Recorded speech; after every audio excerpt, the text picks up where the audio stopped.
Okay, so here we go. I already gave you this. So this is my first thing that I usually start most of my presentations with.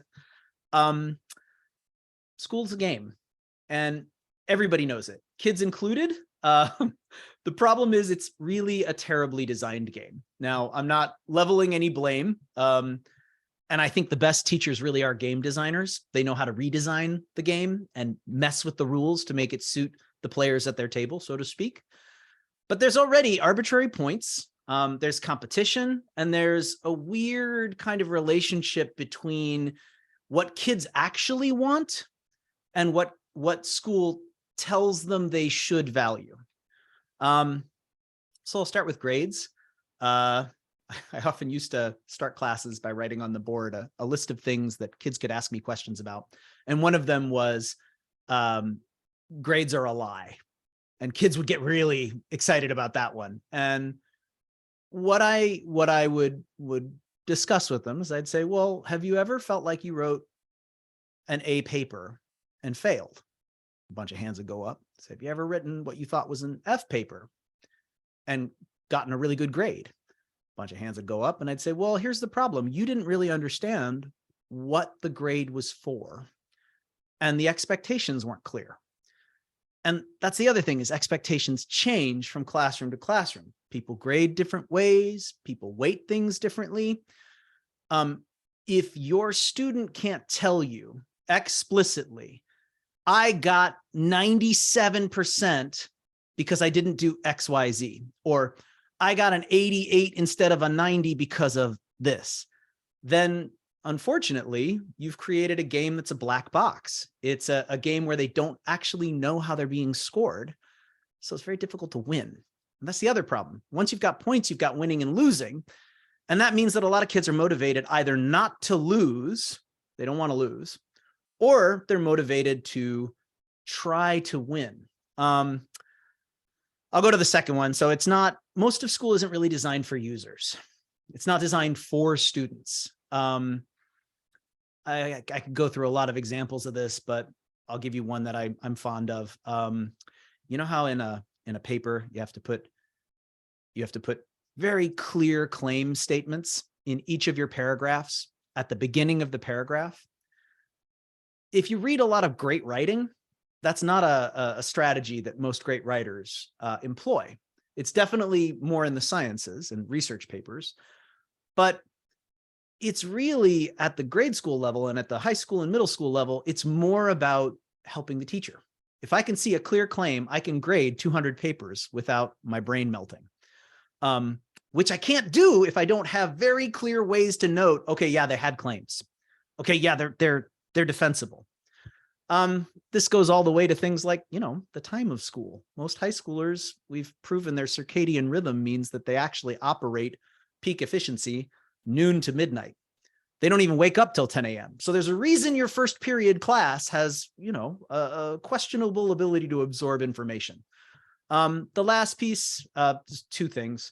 Parents and teachers are usually the only audience for skills. This one really blows my mind because most students don't care that much about their parent or teacher's opinion, or if they care, it's only that they don't want to let them down.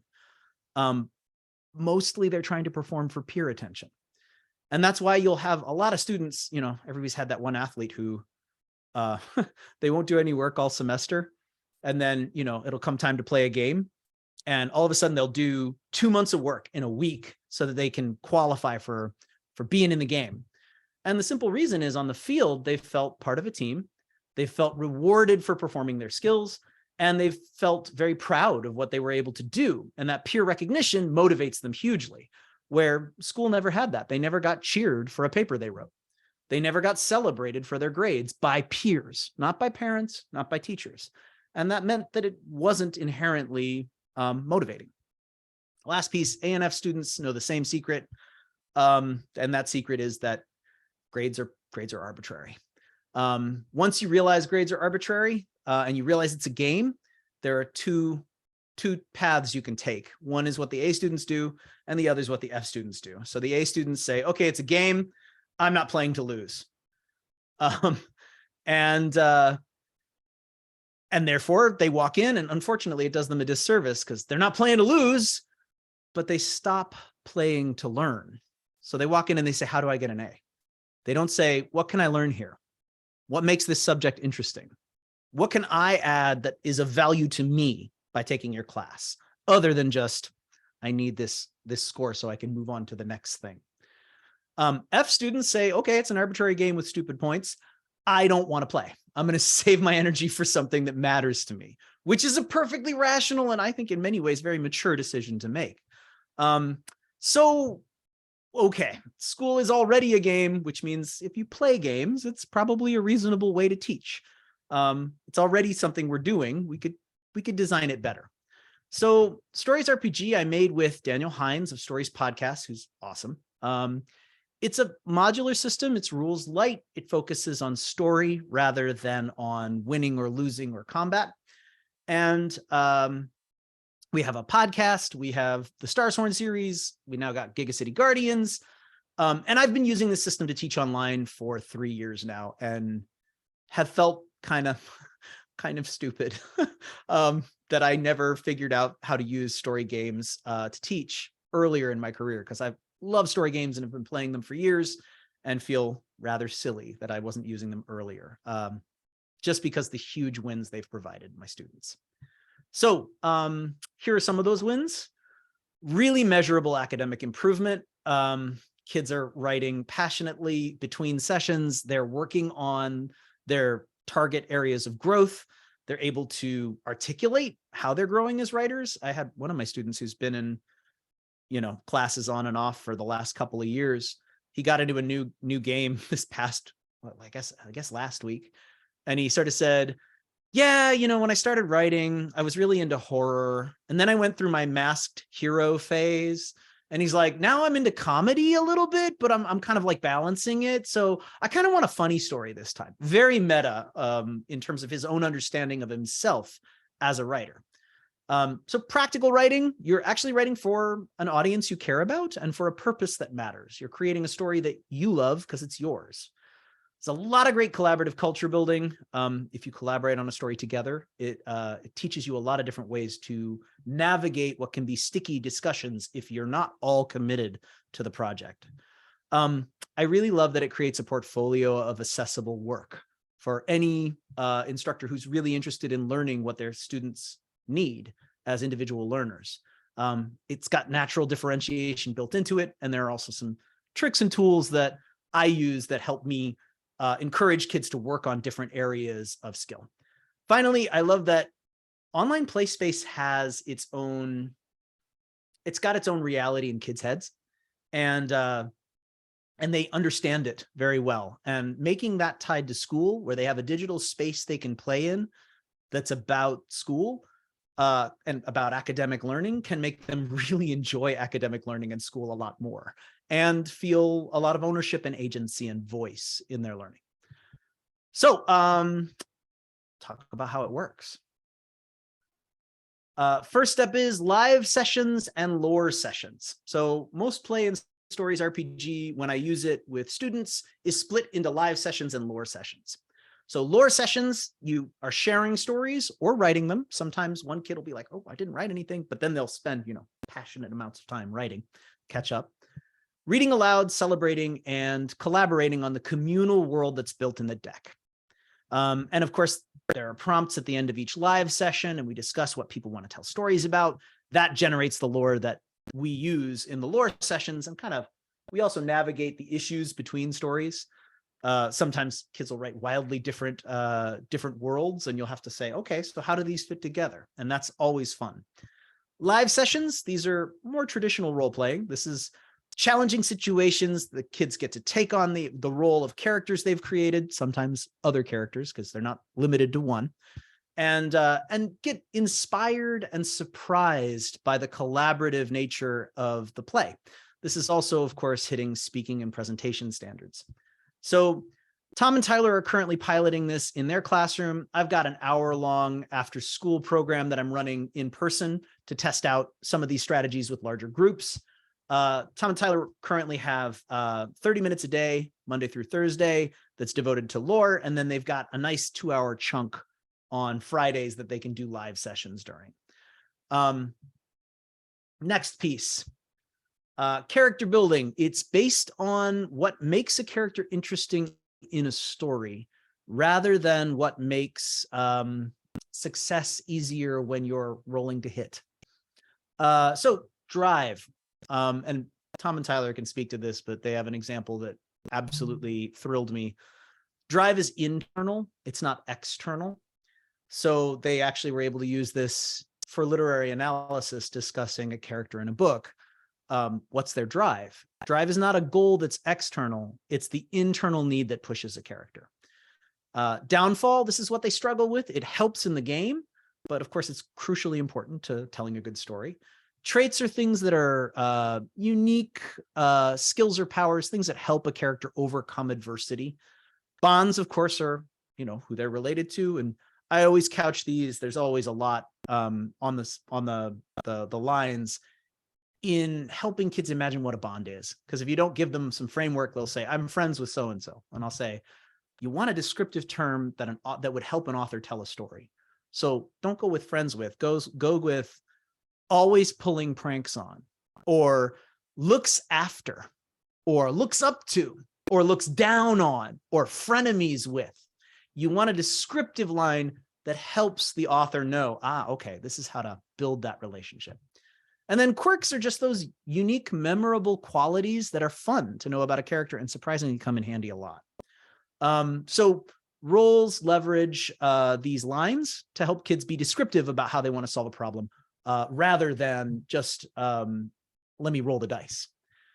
So the flip side of this, as I mentioned, is you can use this for literary analysis. You can ask, after kids read a story, all right, let's talk about these characters. Find me a quote that tells us who this person's bonded with and how they feel about that person.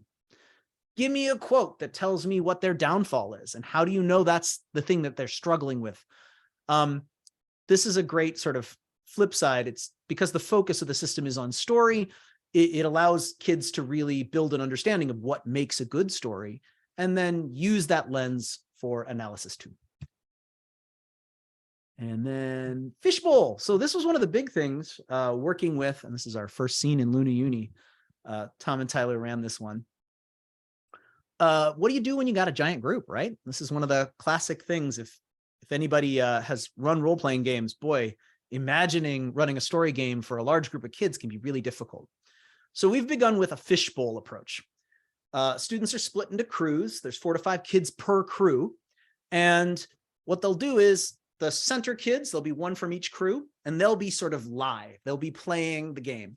And then kids on the outside can take notes. They can propose ideas, ask questions, give suggestions, but they can also tag in. And of course, as an instructor, you can ask people to switch in by, hey, doesn't your character have good stuff for this? Why don't you jump in for a second? The goal here is to scaffold kids up to first learning how live play works, second, starting to feel confident, creating scenes and running scenes, and then finally making their own scenes and running in independent groups. And I will move to the next. So Tom and Tyler, I hope you'll, Tyler, I have a quote here from you. This made me very happy. So one key element is you do, when you're in the classroom, have to have something accessible, right? There's a move from self-evaluation to peer celebration that happens before you get to assessment.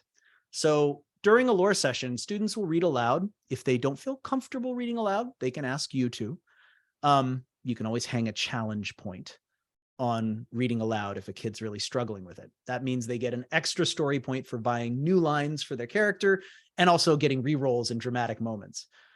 But ultimately, after they read, everybody cheers. You're allowed to ask those follow-up questions like, okay, wait, does that mean that this is true? Figure out how it fits in the lore and, cheer out the things you love. Oh my God, that was a great line. Or when you describe this, then they self-evaluate. So story points range from 1 to 5. 1 point is for when you didn't write much. Maybe you dashed off a couple lines. There's an illustration. There's an idea there. Didn't really happen. It's okay. 2 points. This is, paragraph. It's sketchy. You didn't really write a full story. Cool.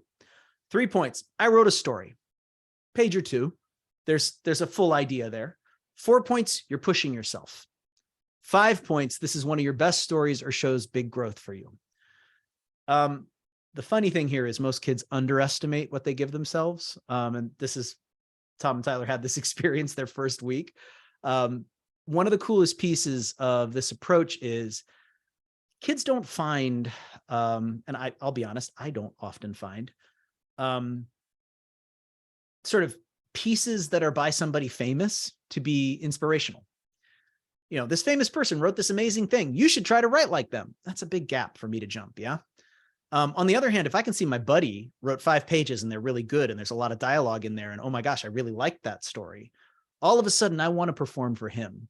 I want him to see I can write like he does. And there's a natural way in which kids begin to perform for each other and with each other and really push themselves to grow because there's a reason to. So this is the example here. They were doing background stories for their students at Luna Uni, which is the classroom version of this I'm kickstarting in March. And so Tyler says, you know, I had Cutie from Crew 3 read her backstory to the class. This is not actual name. This is the character name. Then asked how many story points she thinks she deserves. This is key. You have to make kids rank themselves. And a lot of kids will try to be like, well, how many do you think? You're like, it's not about me. It's about you figuring out what makes sense for you.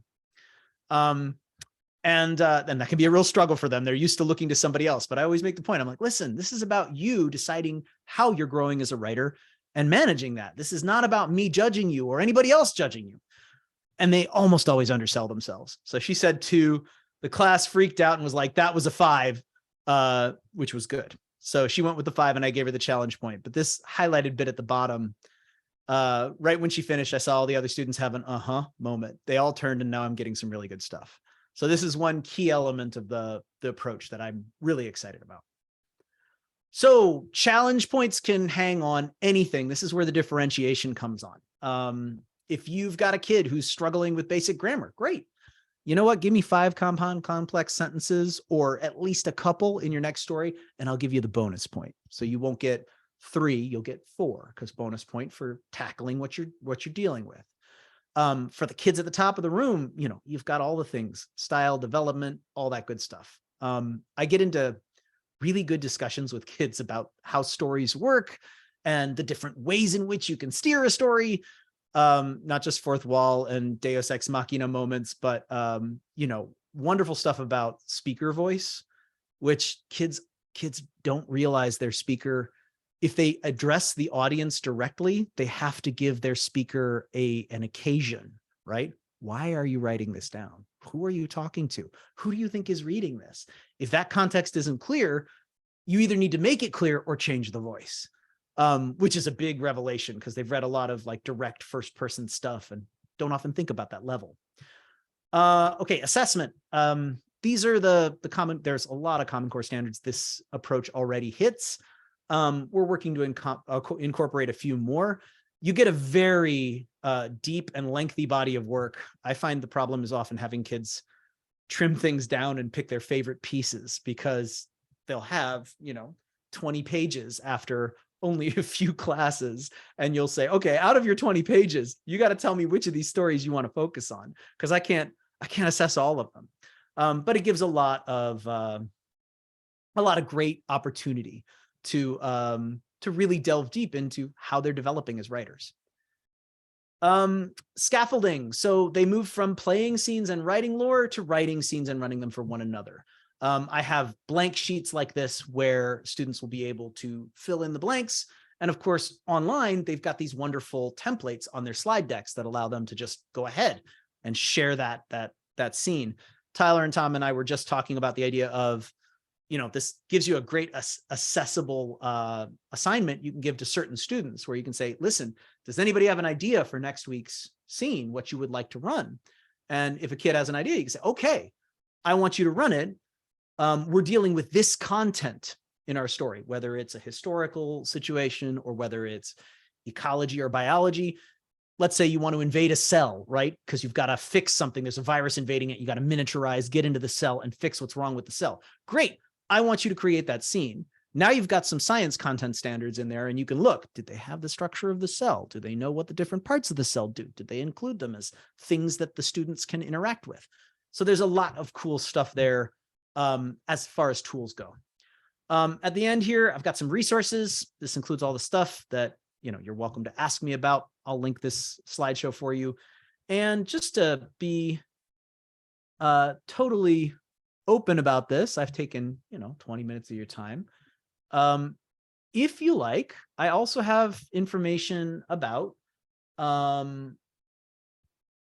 scope and sequence, about a little bit more about the structure of a live session and the structure of a lore session.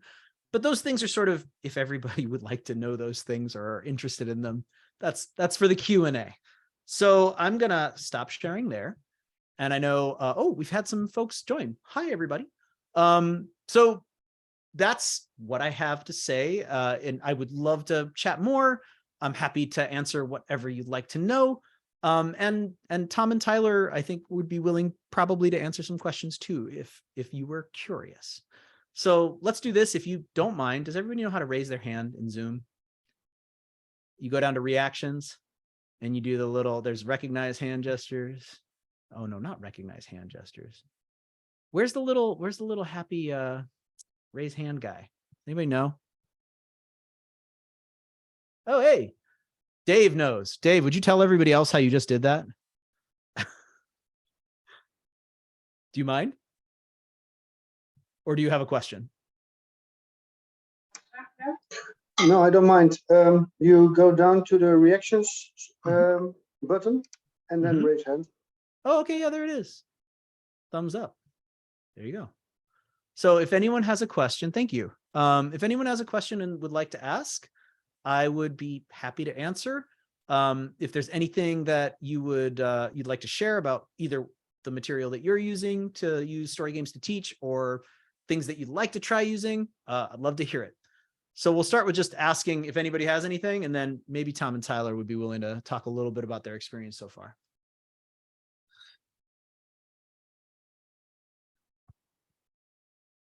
Oh, there we go. Dan, what's up? Hey there. Hi. Thanks for sharing this stuff. Oh man, I wish I'd had teachers who were using this back when I was in school. It sounds like so much fun. I was particularly interested in knowing more about the structure of the live and lore sessions. If there's an opportunity to touch on some of that, depending on what other people's questions are. Sure, I'm happy to talk about it real quick. I can give you a real quick overview, and then I'm sure Tom and Tyler can tell you more too. The basic structure is pretty direct, and we're tweaking, and I'm thinking about what this will look like for folks who are a little less comfortable with story games versus folks who are very comfortable with it. Here are some of the principles that I use and strongly communicate, and Tom and Tyler know these and have been using them as well. These are things you say to the kids, and they're sort of crucially important to emphasize. It's about a good story. Don't erase, save your stuff. Talk to us about who your characters are. Grammar and formatting. It's about clarity, so it's purposeful, right? You want to make sure your stuff is readable and approachable. Description and dialogue are great. Don't write the future because we got to play the future. Write the past or the parallel. And then always react, ask questions, follow up, and collaborate when you're in a lore session. So a lore session structure. Read alouds. You take turns. One thing you do is when you're reading aloud is do a lot of reactions. Like if you read a good line, absolutely you should be like, oh man, that's a good line. Everybody's allowed to sort of be like, wait a minute, does that mean this? If somebody introduces some new concept or lore idea. Ask questions is not the, it can also be clarity. Wait a minute. Okay, did they go like this or did they do it this way? I wasn't sure. All right, let's tweak that line. At the end, you cheer. I usually do, you clap as hard as you can. So we do hands in the air, ready, set, clap. Stop. And it's exactly that long. And you have to do the stop too. And you have to make I always make the condition like, if your hands don't hurt, you're doing it wrong. If you get this as a ritual, it becomes really joyous and fun. It's a great opportunity to just get some wiggle into the writing workshop. Then there's the self-assess. So after each student reads, how many story points did you think you earned? And remember, it's about you and about your progress, right? And I usually have a slide that's threads, themes, and dreams. This is like, what did you introduce in the story that like, kind of gets your brain going? What do we want to explore later? Let's keep all these sort of open threads on a slide so that we can go back and revisit them. And then, these are the standards that you hit in the lore session. For live, I've got a principal slide too. This is the basic structure. You do a quick recap from the last live session. Here's where you were and what you were doing. Ask what people want to play today. If you're comfortable doing it, if not, if you've got something set up, you tell the kids, listen, I got a story for today. So you don't have to do that. Set the scene. And then most scenes go in these 3 sections. You saw them earlier on that scene setup. Explore is where you ask questions, describe things as the teller, speak in character, and figure out what's going on. Making a move is when you decide to do something risky or inspirational. The focus is roles should inspire. They should surprise and inspire. They're not about failure. They're about getting inspired as a writer. I want to roll because I'm not sure if I would be able to do this or not. And it would be interesting to find out. Because if I fail, this will happen. And if I succeed, something cool might happen. And then triumphs and troubles. What's the result? Drama clocks, that's a mechanic for story arc ending moments where you want to ramp things up. I like to save a moment for shout outs where kids get to say, I really loved when you did XYZ. And then you always want to save some time to do prompts. What's key for next time? Like, what do you want to write about? And then these are the standards we hit. And then I see Dennis. Did that answer your question, Dan? Was that helpful? Yeah, that was great. Cool. Okay. And then, whoa, Dennis just went away. Dennis, you had a question. I'm ready. Hello? Maybe not. Maybe the question was answered somewhere in the middle there. Dennis, are you good? Can you just, oh, there you go. Hi, I typed in the chat. Oh, you did type in the chat. Wonderful. Okay, we've got, in an earlier slide, Tyler did 30 minutes of lore every day, but it looks like the structure sharing work. Is lore writing independent work? Sometimes. Tom and Tyler, do you want to talk about how you've been running your lore sessions? Yeah, so Michael, Tom, and I sat down and we were just trying to figure out how this will work in a regular school day setting. And we really only have about 30 minutes of writing. We actually, Tom and I, made the live day on Friday a lot longer, so that we can really have those stories told. But what we do for lore is when we get the prompt, whether it's, the first one was background, but we just finished a live and now they have a new prompt for their next writing. They write for about 30 minutes each day and we stop. And if somebody finishes their lore, I've been having one person from each of my small groups share out loud. Michael told you about one of the times when the students really, helped a girl feel a lot better about her writing. But yeah, we write for 30 minutes a day, and then once I have somebody that's ready to share, they stand up, and we all, like Michael said, we all went crazy for them right when they finished reading. Can you tell me? Can you say a little bit about how it feels compared to when you do writing sessions for other stuff? Because you've told me a lot of stories and said a lot of things that like made my heart explode. So I just wanted to see if you could explain a little bit, because I don't know, as a teacher for me, it has not felt the same. Getting kids to write has felt exciting and joyous, and the kids write more than I expect. And I wonder if that's your experience. Yeah, I think one of the big things, and one of my students actually said it to me, was they're creating characters that, actually have like a purpose and like will change the story, and they can really connect with these characters. It's not just a one and done. I'm writing my personal narrative and it's over and I'm moving on to the next thing. If they're developing a character that they then get to role play, and they really, when they start writing, they start thinking, what would my character do? And it's been incredible watching our students create these characters that either resemble who they want to be or who they are, but maybe don't really express themselves that way in class. So I don't know if you want to add anything. Yeah, I'm going to start some of my first lore sessions this week. Last week was all character building all week. That's what my kids really wanted to lean into, so that's what we went with. But even I can speak just to that. We did share out our characters on Thursday and Friday so that everybody could see everybody's characters. And that in itself was really cool. Kids gave each other suggestions for certain things and started to get to the place where they felt comfortable giving each other constructive feedback, which has been really hard with personal narratives or other things like that, which are so close to the heart. But when somebody's saying something about your character, then it's a little easier to critique or a little easier to, oh yeah, I forgot to capitalize the letter I, or just little things like that. Beginning of the year, my class had headaches and tears when writing would happen for some students, and we haven't had any of that since we started with our Luna Uni writing. In fact, quite the opposite. People coming in ready to write, just really excited to come up with new ideas and help each other out. There's a lot of collaboration with stories. So we're excited about the lore part of it this week, and just to kind of see where everybody goes. I haven't, like I said, I haven't done it yet, but I'm thinking first 5, maybe 10 minutes is kids reading, and then giving kids 20 minutes to work independently each day, and kind of fits our 30-minute structure.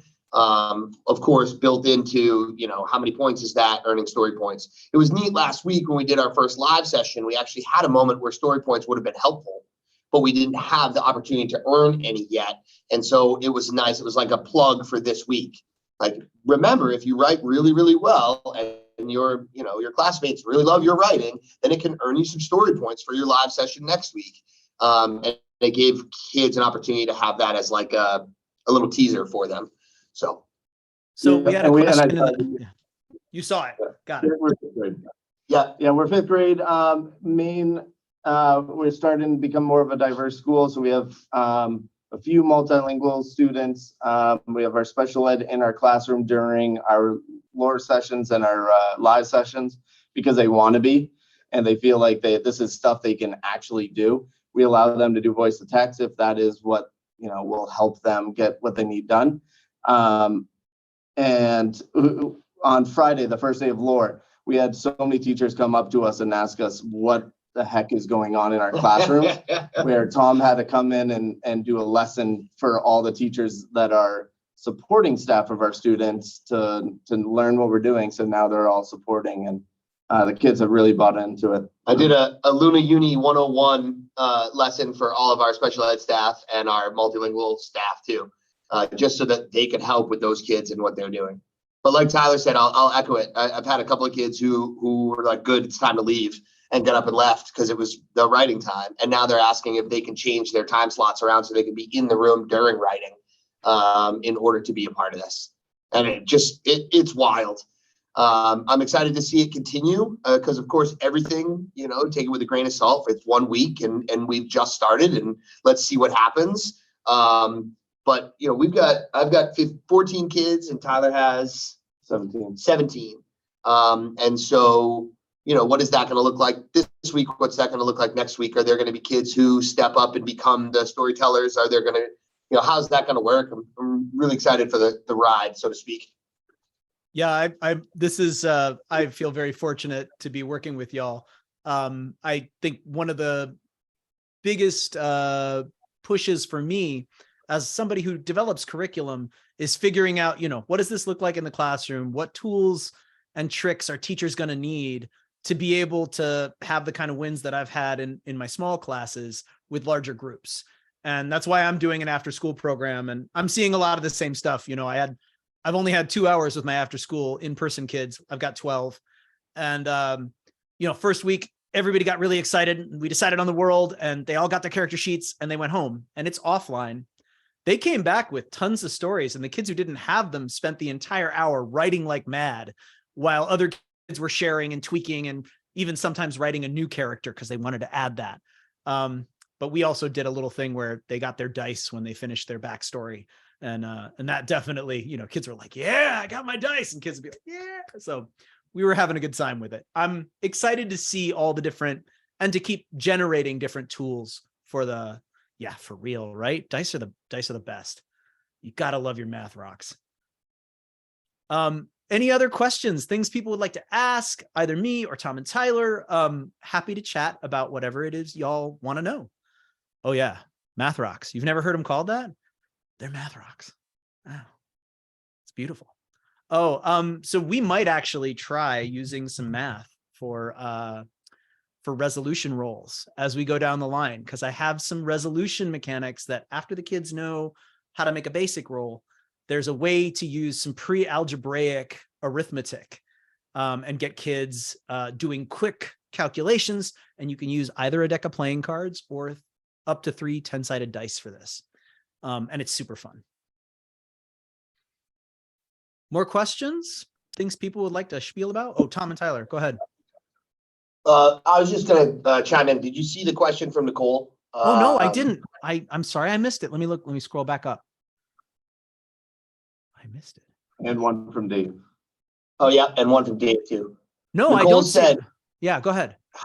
how do you go about inventing new game settings? Mm. Like you have heroes and high school monsters and the Rangers, etc. Is that a lot of work? And do you do that together with the children as well? Yeah, I have so yes, I do it with my kids. I actually usually have a set of what I call them loaded prompts. So I usually have one important thing is you have to have a solid, I call them lore seeds for each of my settings. I have a solid couple of lore seeds. So example for Luna Uni, and I'll load up the clean base deck. There are a few basic things about the setting that I need to establish so that everybody has the ability to write afterwards. They need to, it's something that sticks it for the kids. And the reason I create multiple worlds is, and this is something I've had to change with my classroom approach, is in small groups, I allow my students to pick which world they begin with. And that gets a huge amount of buy-in because the kids have agency. They're like, yeah, I want to play fantasy. I want to play this. But my worlds are very sketchy. They're very rough. And they're rough by design. I have to restrain myself a little bit because if I don't restrain myself, I might write too much and prevent the kids from really being able to experience and get excited about the world that they're going to build. So example, in Luna Uni, I have a very, very rough pitch. Just a couple of basic things. First off, there are some core worlds. There are countless numbers of different peoples who live on those core worlds, and they're all connected genetically, they discover, to this original people called the progenitors, who there's a lot of mystery around what they did, but long ago they seem to have seeded the galaxies with life, and who knows how. I always have a bit in there, never say alien. This is about terminology. You use the word otherworlder if you're being polite. You use the word descendant if you're being honorific, sort of emphasizing connectivity. And then alien is, of course, an invective. It's an othering word that says you're not from where I'm from. So you'd never use that word. It's an insult. And then bot rights. Alien AI had a revolution. They managed to stop all the core worlds and bring them to a halt. And they demanded to have full rights as living creatures, which can be interesting because kids aren't used to thinking about AI that way. So when somebody's like, yeah, I have a robot I created, I always say, so you're a parent? And they go, oh. And I'm like, yeah, you have to understand, if you have an AI and you made an AI, you're a parent. You're not, that's not your servant. That's your offspring. And they have to, okay, I got to think about that. But these are the lore seeds around which the kids build the world. If I'm working with a small group, I'll just talk about the lore seeds and I'll answer questions about them. I won't even include a slide unless they ask for one. But as they build lore and they decide, okay, we want this, we get to add lore seeds to the deck and build out that world. So the same game happening for Beast Preservation Corps with 2 different classes ends up being wildly different. One group will decide there are these slumbering creatures under the earth called Leviathans that are going to wake up and destroy the world if magic is out of balance. Another group will be like, no, it was the world trees. They're the ones that created the original magic, and we need to bring them back and plant new world trees to bring magic back into the world. So it really depends on the kids. And I have a series usually for each of these games of loaded questions I like to ask if kids are struggling, but most kids don't. They'll take the basic pitch and run with it. And I do a lot of mashup games too, where if kids vote for a bunch of different games and they end up with 2 games they really like, I'll say, okay, do you guys want to do a mashup? And that often has created some of my favorite games, because the kids will be like, yeah, we're going to do Young Gods of the Beast Worlds. And they'll take Beast Preservation Corps and what I'm now calling Punk Pantheons, because every name in the world is copyrighted. And they'll mush them together, and that will become a new setting. Right now I got a game where there's some kids playing a bunch of beast gods who figured out that the gods of the kingdom have stopped up the well springs of wild magic. And so they're going around trying to free up these well springs so that they can rebalance things between the kingdom and the wild. Anyway, and that's entirely because they decided on it. That was their move. So I start with very rough, stereotypical, broad settings that kind of rely on things we all know, right? I always think this, we're the most media saturated, story saturated people in all of history. We've absorbed so many stories that most kids have the building blocks of larger plots. They're absolutely intuitive for them. They're able to put together plots really quickly because they know what it's like. You know, I can say Beast Preservation Corps, ecological Pokemon. You don't have them fight each other. You befriend them, and then you run around trying to save other species.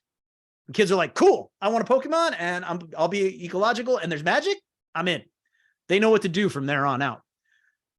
So that's sort of the very rough stuff.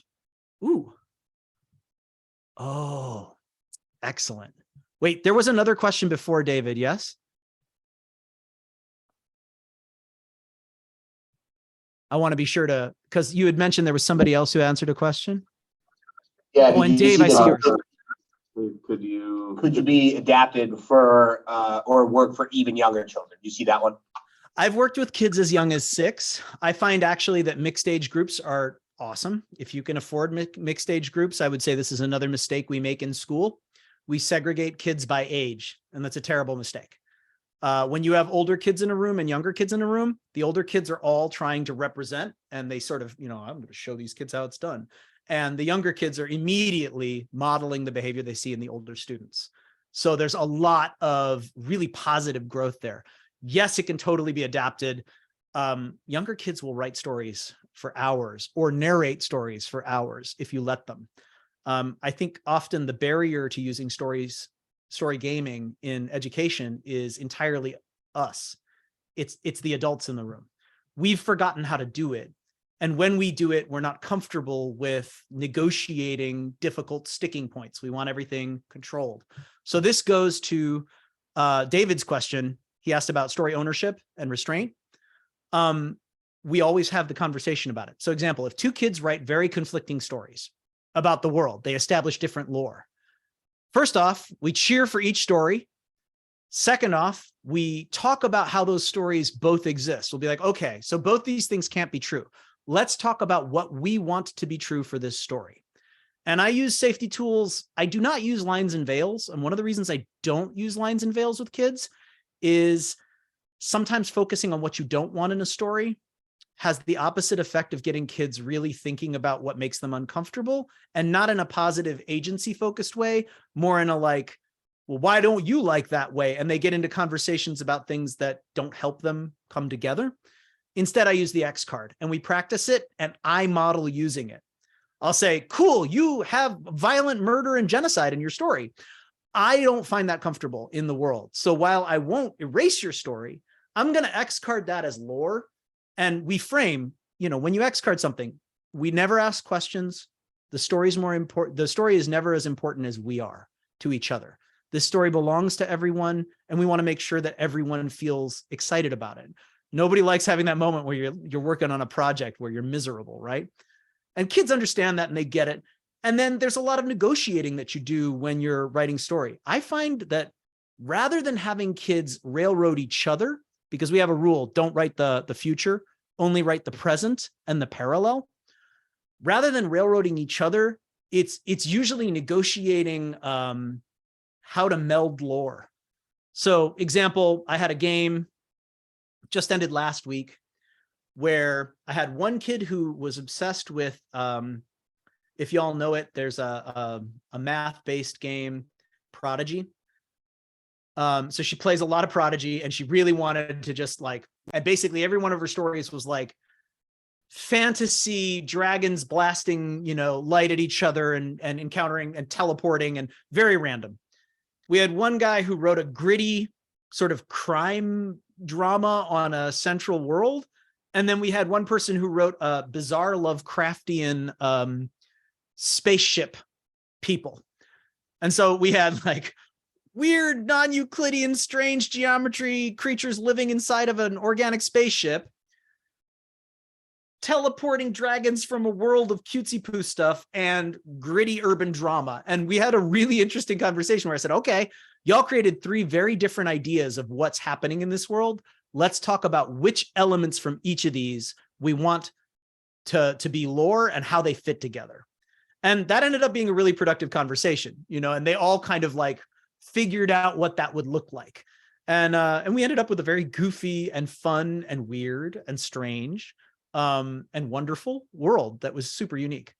So I haven't had any kids. Kids are very cool with being, super cheering for each other's stories. Nobody's ever offended. If we always establish, don't write about other people's characters unless you ask them. So there's a key there in the collaboration. No nabbing characters unless you ask for access. And oftentimes this is also dealt with in the prompts where we'll say, okay, what does everybody want to write about? And if anybody feels, this is my thing, I want to write about this, we make sure that we establish that. I say, remember, if you don't want anybody else writing about what you're going to write about, let's establish that. Okay, so so-and-so is going to write about the Order of the Council of Wizards, the cows. They ended up being actually cow-headed wizards. But then nobody else is going to write about the cows. And so we sort of try to stake territory out, but it's all in that negotiation process. Did that answer your question, David? Or was that too broad and free ranging?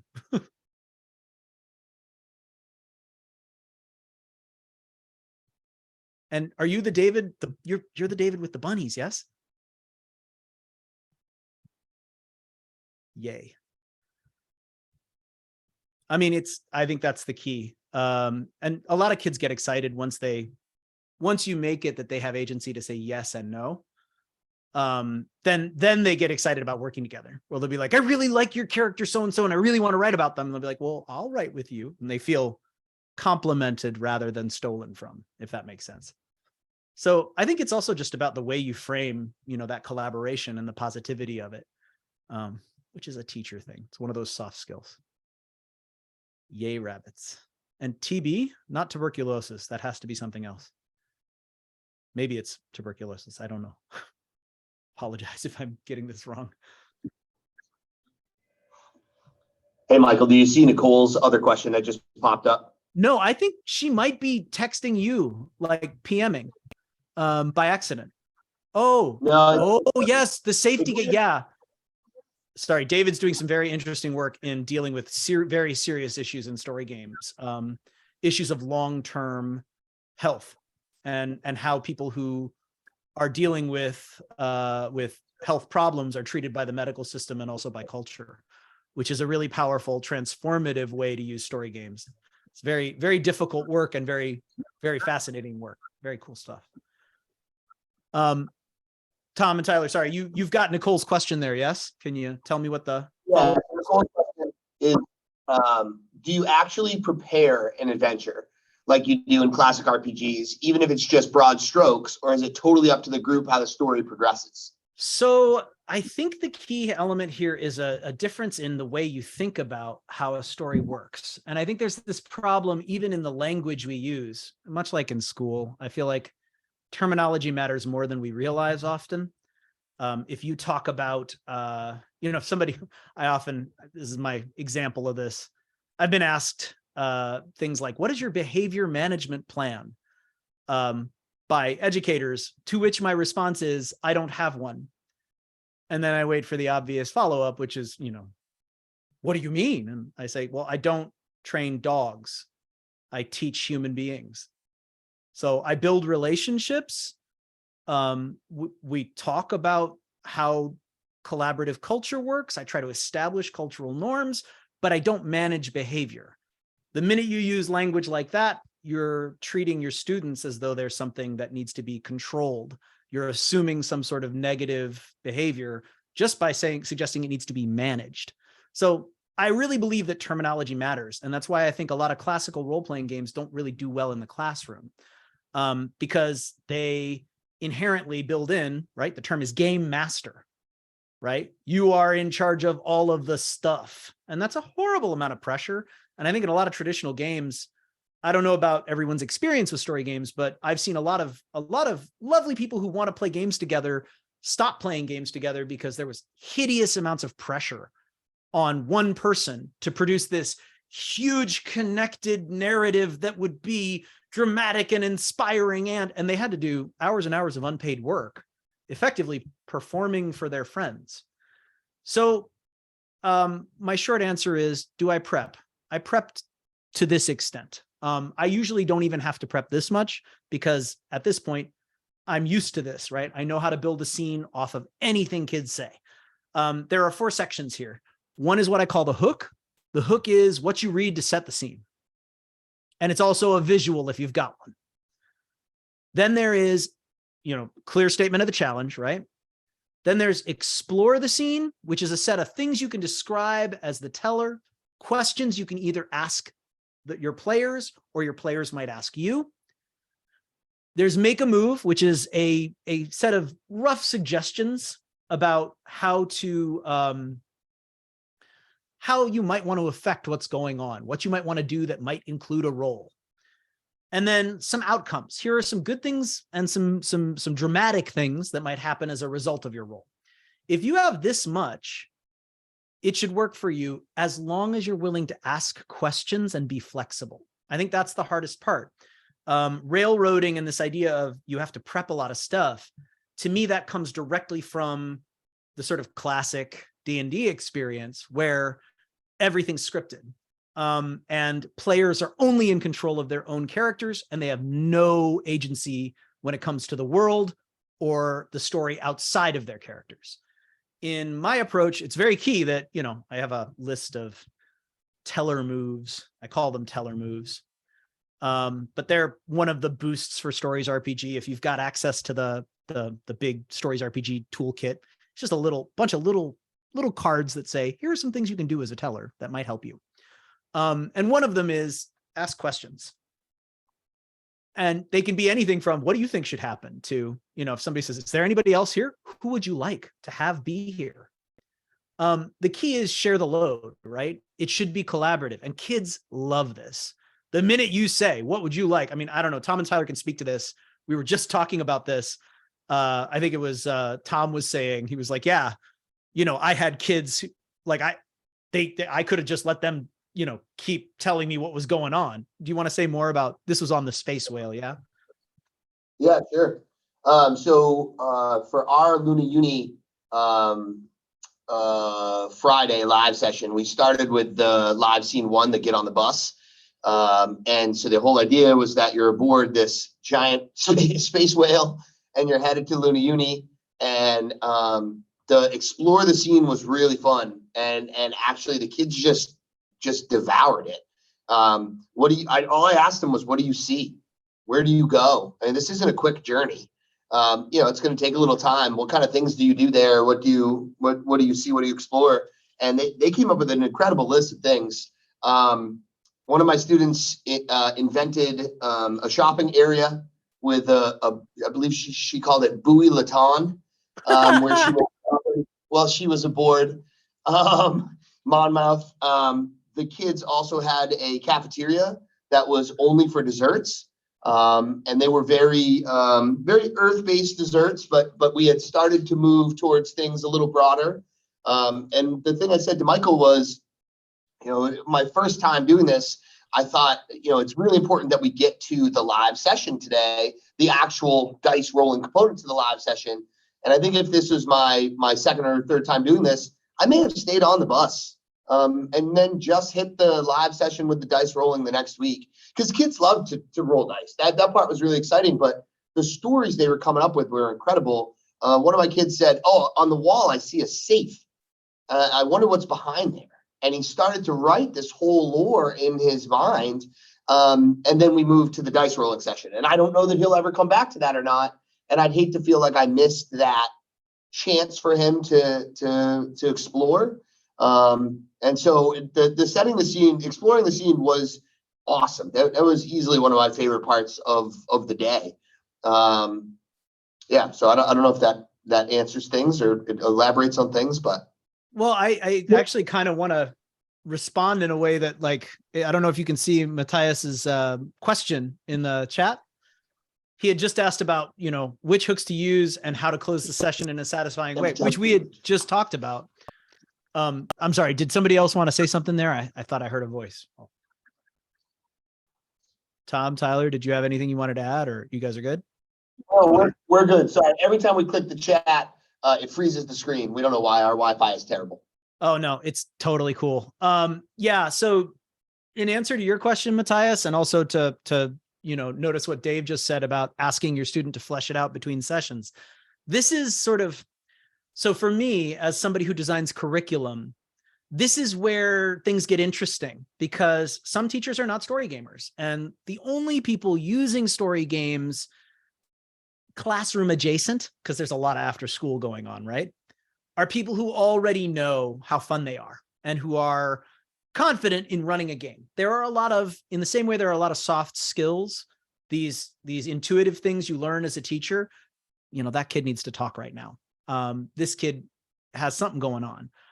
Hold on, I need to pause and check to see if everybody's okay right now. Wait, let me restate that, because I think they're struggling with this.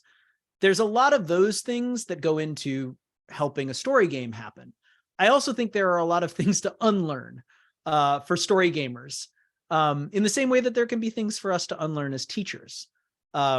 So, like, do I have to have a satisfying close?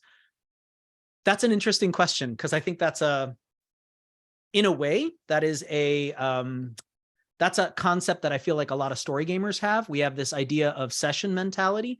We're all almost performing a chapter in a book, and we're worried about making sure we get to the end, rather than asking, are we having fun? Are people inspired? Kids will walk away if you're in the middle of a story and you don't finish the scene. They'll be dying in between that and the next session to be like, okay, I'm ready. Like, let's get back to it. They're not going to feel less engaged because they didn't have that satisfying close. And what Tom was talking about, that Monmouth scene, I think one great thing, and this is just a very simple thing, is asking the kids what they want to do. So what I'll often say is, I'll say, hey guys, I planned this whole thing where you guys were going to land on Luna Uni and try to find your dorm rooms. Do you want to go there and do that? Or do you want to stay on Monmouth and play a scene here? I mean, we could also decide that Monmouth takes you somewhere else, or that you spend extra time there. Like, if you want to focus in on this scene, this is the scene you want to tell, I'll help you work through it. So I give my students a lot of agency to decide what story they want to tell. And we'll take a vote on it. And if kids have, widely bimodal reactions and we have a split vote, I'll often say, all right, so, talk about it and we'll argue about it, but it'll take more time from the live. So you guys, y'all can, discuss it until you all agree. I'm a big believer in, we'll take as much time as we need to decide what to do next, but you have to discuss with each other and you have to be nice to each other. And usually at some point, a bunch of kids will be like, yeah, no, let's just go with their story. Let's go. And everybody will do it. So it works out. And thank you, Matthias. I noticed the loving your approach. Yeah, I think that's one of the mistakes in classic approaches to role playing, is they're less collaborative and they're more an auteur model. There's a lot of implicit structure in those games and mechanics that sort of suggest that the person running the game is the writer, and you are all there to appreciate their script. And you can improvise your dialogue, but the rest of it is not yours. With kids and this collaborative method, one of the things that I often struggle with is I sometimes put in a slide, says, please, no more than 3 protagonists per person. And we'll talk about how, you know, you can't focus on more than 3 people in a story. You can't really, you know, if you give me 20 protagonists, we can't involve them all. You can have a squad, but like your squad isn't all going to be on screen all the time. We can't focus that much. So we'll talk about protagonists versus antagonists versus extras and versus Deus Ex Machina characters who I'm like, yeah, don't include too many of those. But anyway, did that answer your question, Matthias? And Dave, did that handle your thing too? And I can say too, Matthias, just from our standpoint, about the hooks and fitting things together and that kind of stuff, I was super nervous. I think we both were. And Tyler and I feel pretty comfortable when it comes to role-playing games and board games of all kinds and games of all kinds, right? We have a game club with our kids. So we feel fairly comfortable. But Friday was very, like Friday lunchtime, we both kind of were like, how do you feel? And we both were really nervous going into it. So it actually really helped us to have a set number of hooks or moments that were going to happen. I think we both knew that we wanted to hit 3 as a minimum and then move more into it if our time allotted us and if our kids were really into it too. It does help the first time through, at least from my perspective, to have a fairly solid plan. And I think especially, you know, given the idea of being a fishbowl with 14 kids and keeping all of those sort of things at bay as teachers do throughout that time, having a set plan really helped. What do you think?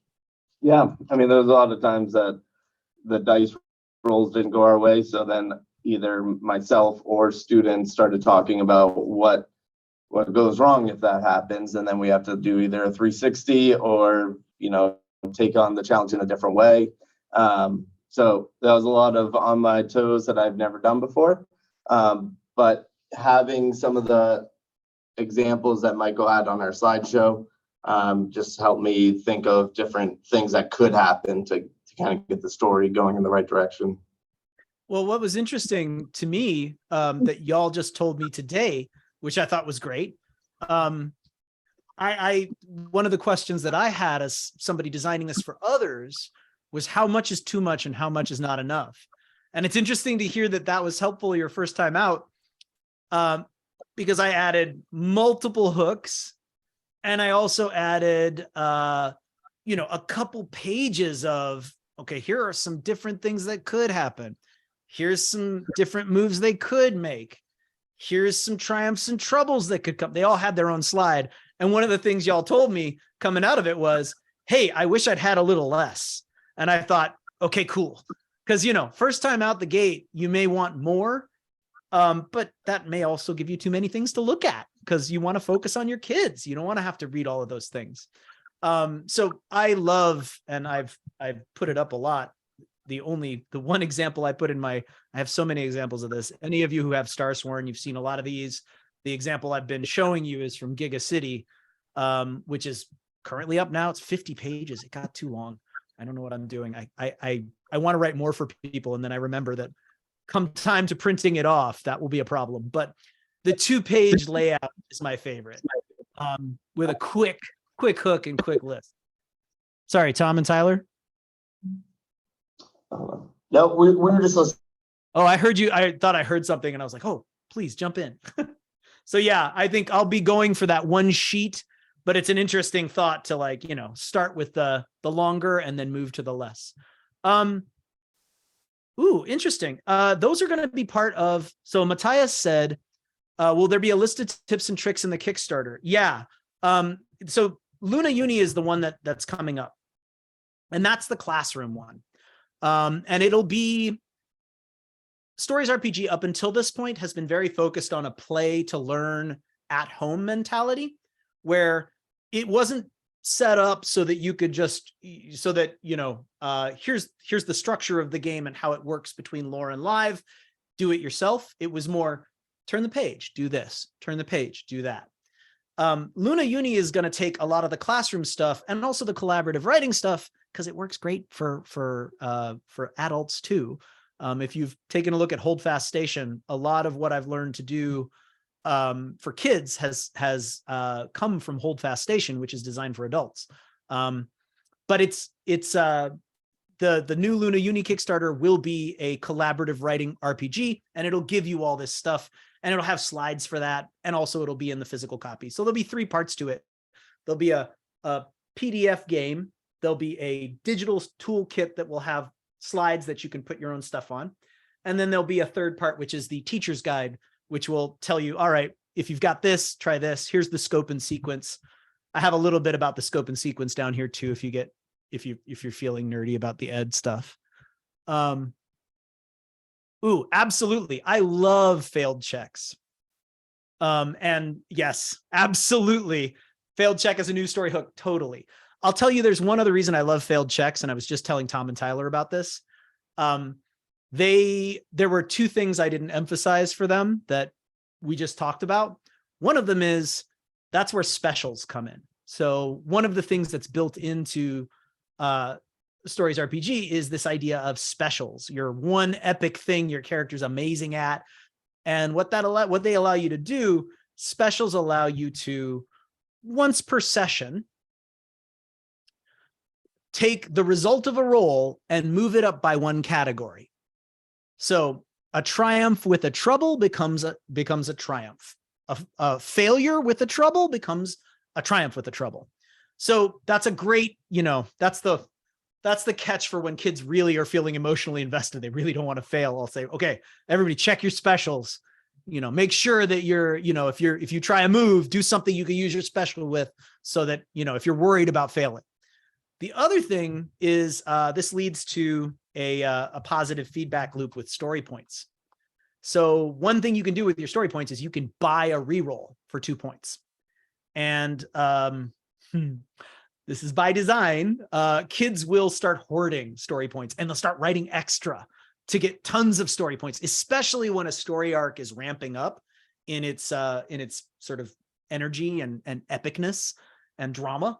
And as a result, kids will also develop these great relationships with each other, where the kid who didn't write much will be failing a really important check, and he'll fail and everybody will go, oh, and then, immediately as storyteller, I'll say, does anybody have a couple story points? Like, throw in a couple story points, y'all. Like, if he needs to make this check, let's go. And they of course end up throwing story points at him. And now that kid is like, oh, I got to pay him back. Yes, exactly. And I always, so this goes into drama clocks, which I haven't talked about, but I love. Drama clocks are really simple. It's a very simple concept that has a lot of great applications. It basically says you have X moves to score Y triumphs, or drama. And it's usually clear at the beginning what the stakes are. So example, in that Beast, Young Gods of the Beast Worlds game that I had this week, they actually just failed a drama clock, and they failed it on purpose. And that's when I know I have students really loving the story. They were like, no, I want, like, the kid who was playing the cat goddess who got captured by this giant stone hand of one of the kingdom's gods, was like, I kind of want to get captured because I want to be put near the other captured magical animals so I can do a breakout. I feel like that would be a cool story. And everybody was like, yeah. And they were like, yeah, fail the roll. And so literally this kid was like, I want to fail the roll. And I was like, okay, cool. So it is one of the goals is to cultivate story awareness. I want kids very seamlessly moving between feeling connected to their avatar and then also operating as an author and being able to step back and, talk to the rest of the writer's room. Like, hey guys, like, I want to try this. Yeah, let's do it. So, but the story points thing is a great trick for the kids when they're still feeling like they don't want to fail. They always want, extra story points. And that kid who blew a roll and got points from other kids is immediately going back and being like, okay, I got to write 3 times as much so I can get a bunch of story points, pay all these people back, and I want to buy new abilities. And so, does anybody else, am I missing anyone? Do you have anything on your side, Tom and Tyler, that I haven't dealt with? Because I know it's been a while and I'm sure everybody's got things to do today. No, it looks like you have all the questions, but I just want to add on to that real quick. We had a fail And the fail led us to creating an NPC that has stuck in our classroom. And so basically, I don't remember what happened, but we failed, and this janitor walked in. I said, what's the janitor's name? And he's now Twinkles the janitor. And so Twinkles the janitor comes in and provides a clue if they could convince him to, or do whatever they needed to do. And now, just because of that fail, we have this character that, you know, they talked about for the rest of the day was Twinkles. I even looked over to the people outside the fishbowl and I said, who wants to stand up and be Twinkles for me and tell them what they have to do? And so one student stood up and was pretending to mop and basically said, you have to do this to get my clue. So that was pretty cool that we got that from a failure.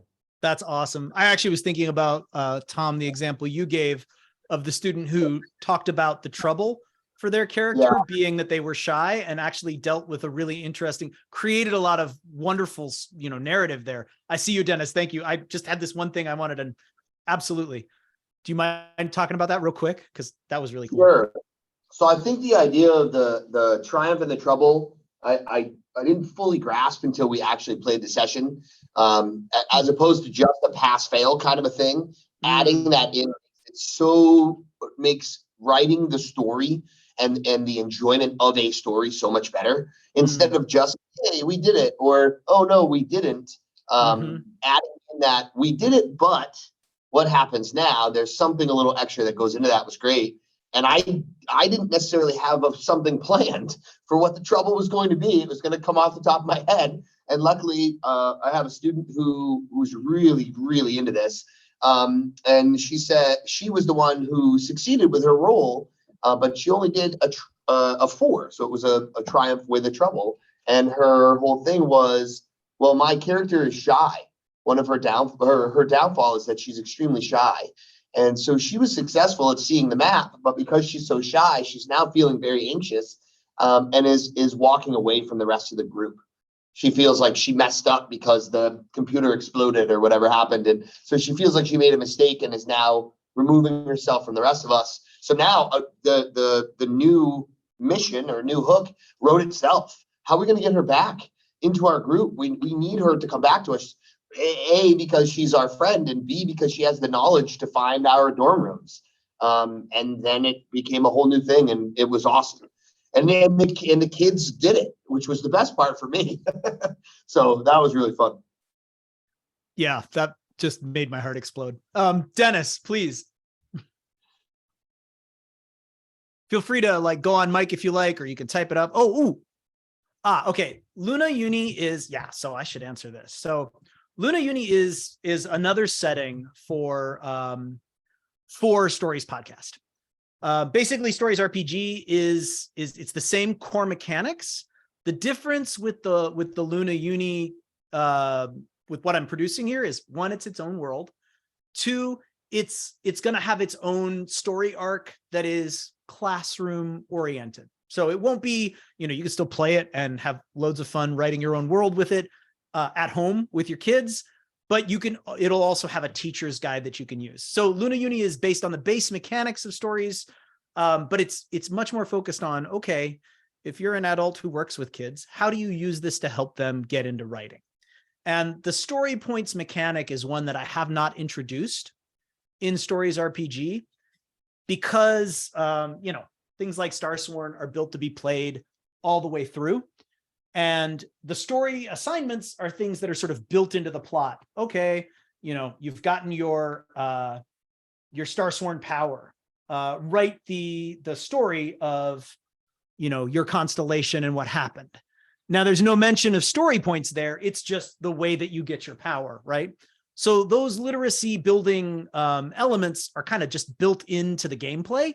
Whereas this is the sort of, this is me lifting the curtain and saying, here's how I do this on an ongoing basis in a creative way with groups of kids, and let them sort of take the lead. Instead of being fully scripted, it's more open. And I really like the Luna Uni background. I got really excited. I had a world that it's based on. The progenitors and the bot thing those were, and the question of nomenclature, how you address other people from other worlds, those were part of this other world. But the idea of Luna Uni is a sort of utopian future. The core worlds are all sustainable and happy and non-violent, and everybody eats, and there's basic income, and everybody's good. And as a result, the rare individuals who are not content just having a normal everyday job and working in the the various waste reclamation facilities and the the food growing whatevers, the ones who are like experimenting with black hole technology in their basement, they need to be sent somewhere because they don't fit in. And there's this entire terraformed moon that is Luna Uni. It's an entire moon that is a university, and all the loonies get to go there. And the coolest thing is, it's the place you go to be a punk rock super scientist. Like, you're allowed to do whatever you want and experiment. And of course, when the various galaxies face some threat that is, far too complex or weird for them to deal with, it's always the loonies who come to the rescue. So being a freshman posse of kids who are, you don't fit in because you want to learn things, and you're going to this place where you get to do whatever you want and hack everything. I like the pitch of, yes, you are punk rock, and yes, you are nerds. You are punk rock nerds. Go out there and do crazy stuff and learn and expand the world, the universe's knowledge. So that's Luna Uni. It's definitely a setting built for the classroom. Yeah, that's the fun part of it. I do. And it was, it was a struggle finding that name too, because let me tell you, everything is copyrighted. Originally, this was RimWorld's Researchers was the name that I was going with. RimWorlds is copyrighted. Edgeworlds is copyrighted. Far Worlds is copyrighted. Everything is copyrighted. But Luna Uni is ours. Did that answer, Dennis? Did that help, or was that okay? Cool. Yeah. Anybody else have any questions? By the way, anybody who needs to go, please feel free. Like, nobody's required to be here, of course. Matthias, please. Hi. Yeah, hi. A face. Oh my gosh. Yeah, hi. my daughter's just gone to bed, so I can turn the video on. Okay, it's a bit of a background question, not directly Please. related to the game, but okay, everything you say makes sense to me, and if I could, I would copy paste you into a German Ministry of Education and could make you the head of it. If you know anybody, I don't want to be head of anything, but I'm happy to help.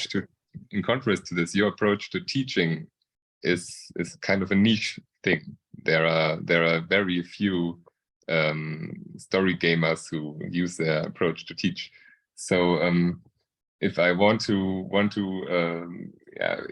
distribute it, and I have to tell someone, okay, do it this way, this is great, children are gonna love it, and they are trying to winning at the game, which is school and all that stuff you said.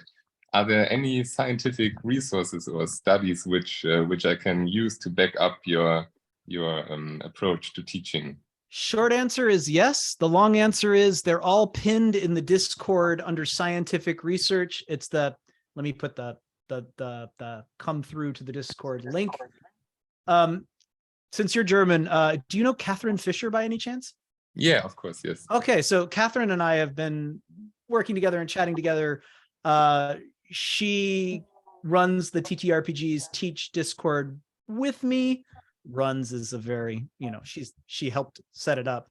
But if you go to the scientific resources section, there is an increasing body of research. I just cited something. I was applying for a library talk. There's a great paper about how it's been shown to have measurable gains for writing. I'm about to present at South by Southwest with a colleague named Marianne Cullinan, who is a PhD student who's been using games in her classroom. She works with students very similar to Tom and Tyler's age group. She's much more on the research end. She's been doing lots of research into all the ways in which story gaming activates a different kind of learning.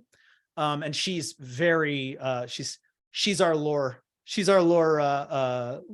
head, but she knows all. Would you put her name in the chat so I can? Hold on. Thank you very much. Cullinan. Great. And I can link you to her site, but if you go on the TTRPGs Teach Discord, she's on there all the time.